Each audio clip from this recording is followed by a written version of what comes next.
So that says it's streaming. That says it's not.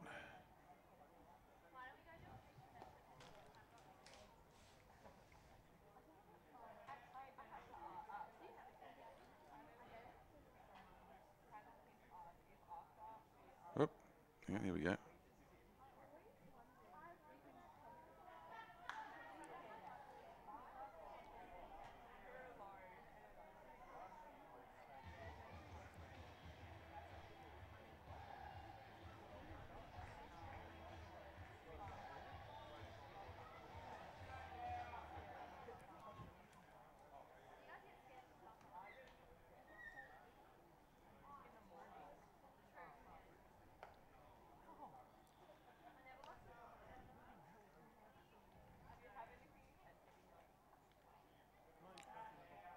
Not sure if we've actually been able to get back online or not. We'll just pick it up as though we have, because it's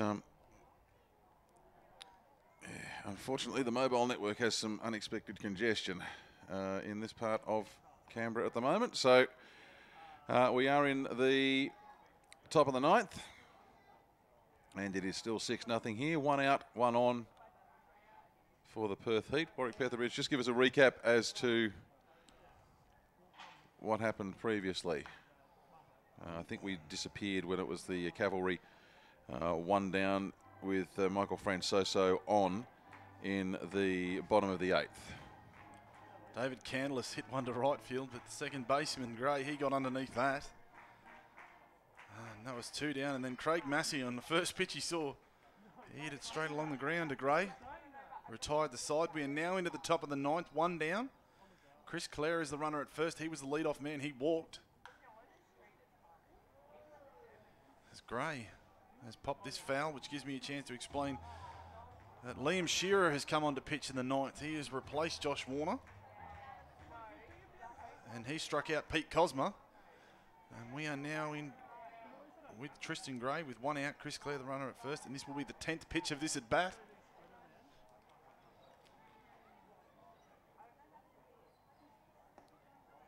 And he walks.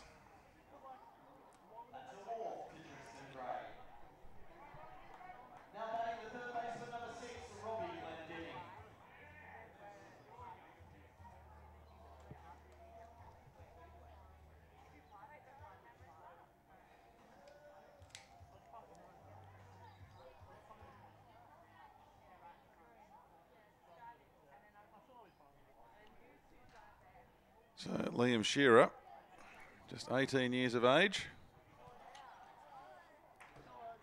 and out there having struck out a big leaguer. Not bad, eh? But he has walked 2 on either side of it. So Clare is the runner at second. As Glendinning hits the first pitch he sees straight to the left fielder Kyle Perkins, who comes up throwing. Cam Warner. He takes it. So we'll just quickly go back through and recap again from where we dropped out. David Candless, he flied behind the first baseman along the right field line, was taken by Tristan Gray. Then Craig Massey on the first pitch he saw, he hit it straight to Gray for the 4-3 out. That retired the Cavalry. Left Francoso on base. And then Chris Clare has walked. Liam Shearer is the pitcher now. Chris Clare walked. Cosma struck out. Gray walked. And that is ball 1 to Carl Chester. Gray walked after a 10-pitch at bat, and then Glendinning has singled. There is a Perth Heat player on every bag. It is loaded bases here in the top of the 9th. 1 out. And he's missed low and outside. He's pitching from the stretch. Count is 2-0.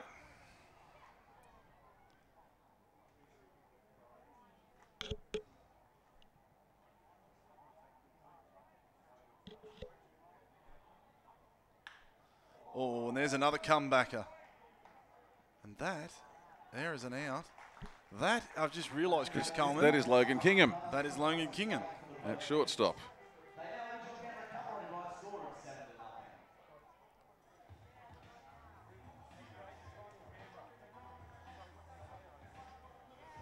That's brought home another run. With Carl Chester gets himself on base. Glendenning out at second on the 6-4 play. Kingham to, it is still Massey out there, isn't it? Yeah. Kingham at shortstop to Massey. Actually, no, that's Wilson's moved across from first. So who's playing? No, Wilson. No, Wilson. Sorry, I just saw Wilson had come across for a conversation there. That's what has fooled me. It was still Massey.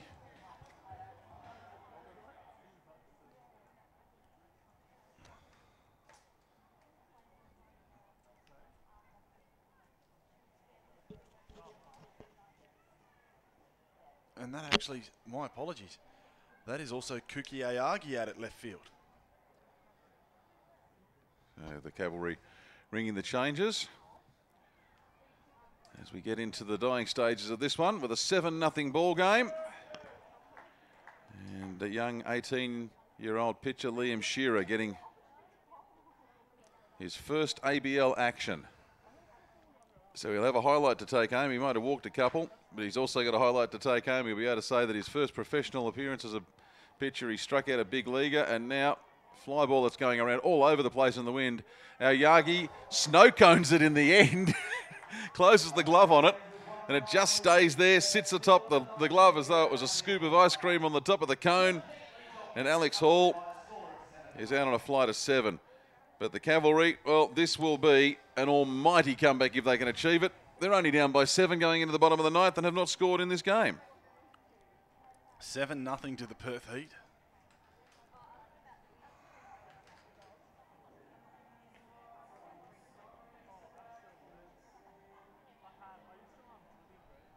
So not much else we can say other than that for the Cavalry. Well, it should be Wilson, Krause, Perkins. Robbie Perkins, that is. And those players, well, I didn't see it was still Robbie catching there, wasn't it? They didn't bring Kyle in to catch and when Ayagi came in, did they? Yeah, I'd say Ayagi came in at the top of the inning. Yeah, just making sure that it wasn't another swap there. Yeah, no, Ayagi was in place of Kyle Perkins, so that's okay. If the Cavalry get one on and they have to bat further down, then it will be Ayagi batting in place of Perkins.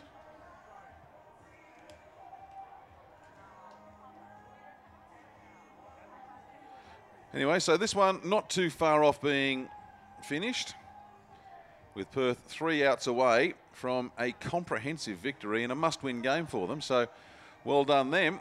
And that means that we'll be about an hour away from our second game for this evening, which will only be a 7-inning affair. That game due to start 7 o'clock Australian Eastern Daylight Saving Time. But easier for me to say that game due to start in 1 hour and 8 minutes from now. So make your calculations and we'll go through into that third game at that stage.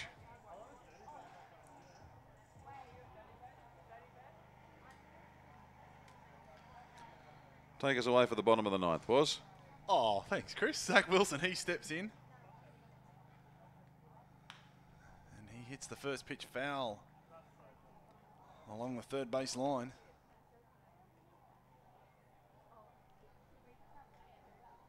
I believe we've had another Perth Heat pitching change.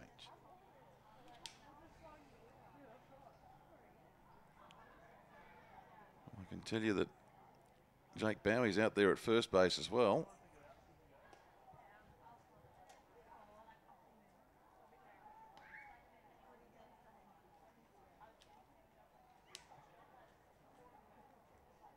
Oh no, it's still cooked us. Sorry, the writing on there, the called strike in there. The count is 1 and 2 to Wilson.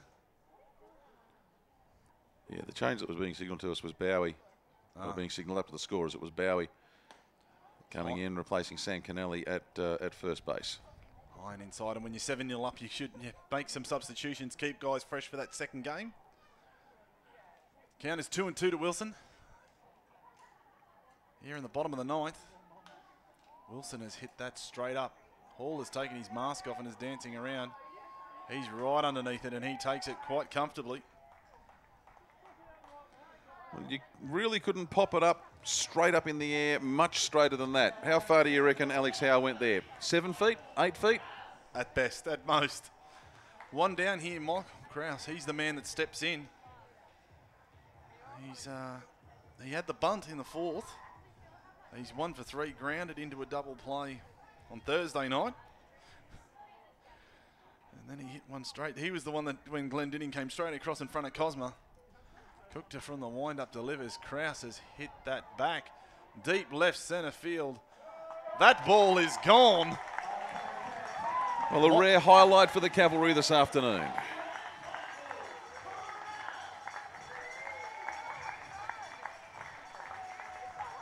Just thought I'd let the bells ring, my friend. It's been a long time. It's his second home run of, well, now this is where it's going to get awkward. Okay. Because he had one home run coming into this series. This is game 1 of the series being concluded, but he got one in game 2 last night. So it's either his second official or third home run of the season. Take it however you like. Oh, Robbie Perkins, he's in. As Cookter works back from the wind-up, Perkins takes a call, strike 1. I'll just leave it at that. I'll say that it's either way. After this game's concluded, he'll have 3 home runs against his name in the scorebooks. And the Cavalry now down by 7-1 with 1 out and an 0-2 count on Robbie Perkins. Tried to get him to chase on that one, low in the dirt.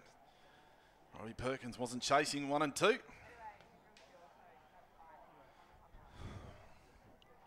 Of course, here at 4 minutes to 6 Eastern Daylight Savings Time, we're only an hour and 4 minutes from first pitch of game 2. As that ball is in the dirt, and it is 2-2 to Robbie Perkins. 2-2, 1 out, bottom of the 9th. Canberra scored their first run. It is 7-1. Cookter delivers.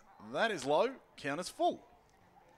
He's thrown 5 straight breaking pitches at Robbie Perkins. Well, obviously reckons he's onto something. A couple of them didn't miss by much either. Cookter with the payoff pitch. Fouled back. There's another one for the Was Baseball Fund into Snake Gully.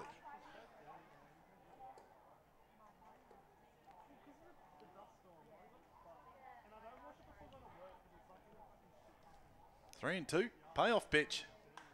Perkins has hit that. Chester, he's camped under it out in centre field. 2 down. And again, you see Chester. They're reading it better now, the outfielders. But again, you see Chester. Just as that comes down, he had himself set and walked across with it as it was coming down. Just 2 little steps, but still had to take the steps as it was coming down. With Kyle Perkins being substituted out, the next man in, Kuki Ayagi for the Yokohama DNA Bay Stars. 2 down. Cookter delivers. Ayagi high and inside. Can't lay off. Fouls it to the screen. Just so people know, we're just reminding them all afternoon, the second game at 7 p.m. is only 7 innings. Cookter delivers. Breaking pitch, that misses. It'll be an early night here at Narrabundah. Don't, commentator curse it. Stop talking, my friend. As it is now, 1-1. Cookter from the wind-up. Right in there with the fastball. It is now 1-2. Canberra down to their last strike here in a game that's taken just under 48 hours to complete. I had a game in between as well, I'm told. Ayagi, he fouls back that one, so we'll see at least another pitch.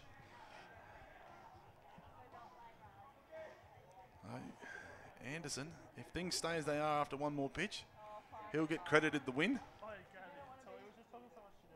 And Steve Kent will take his first loss of the season. As Ayagi swings through and misses, that is strike 3. Ball game. Canberra go down to the Perth Heat 7-1. Now I think, I'm not sure, but I think that loss for Canberra starts to resolve the playoff picture just a little bit. I would say... I think it means now that Canberra can't catch Sydney. In first place, but... Oh, no, Canberra still can catch Sydney, but now Sydney have to lose out. They'd have to lose every remaining game to Adelaide. And Canberra would need to win this evening and tomorrow to catch Sydney. So it's starting to clear, the picture is starting to clear up a wee bit. Over in Adelaide at the moment, it is Adelaide 3-1 over Sydney. Melbourne and Auckland currently scoreless through 4 in their 7-inning game in Melbourne, and Brisbane and Geelong Korea yet to play. That game happening at 7 o'clock Australian Eastern Time. So still plenty to come, and I'm just going to double check tomorrow because I thought we were the only show in town tomorrow. But I'm just going to double check that. Yeah, I've been saying it a lot today. No, that Brisbane Geelong Korea game, which was originally, again, a doubleheader Saturday, has been changed to tomorrow afternoon. So there'll be 2 games tomorrow, and that's going to make it all very, very interesting. But what we can say is well done to the Perth Heat. They've picked up this one, 7 runs to 1, 10 hits to 8. And that's a story that we've told a few times across the course of this season for the Cavalry. They've gone very close to matching their opponents in terms of number of hits, but haven't been able to get them in the groups. This series, with now 2 completed games, stands at 1 game apiece, and the standings for Perth and Canberra, they're both at 22 and 15 on the win-loss chart, I think. Anyway, we'll be able to tell you all about that. We'll have a look at what else it may all mean in terms of playoff computations and calculations, and we'll be back on air at around 5 minutes to 7, so that'll be in about 55 minutes from now from MIT Ballpark, but we congratulate the Perth Heat for their win in this game, 7 games to 1. More baseball, 7 runs to one, and we'll have more baseball for you here from the nation's capital in about 55 minutes. Thanks for your company.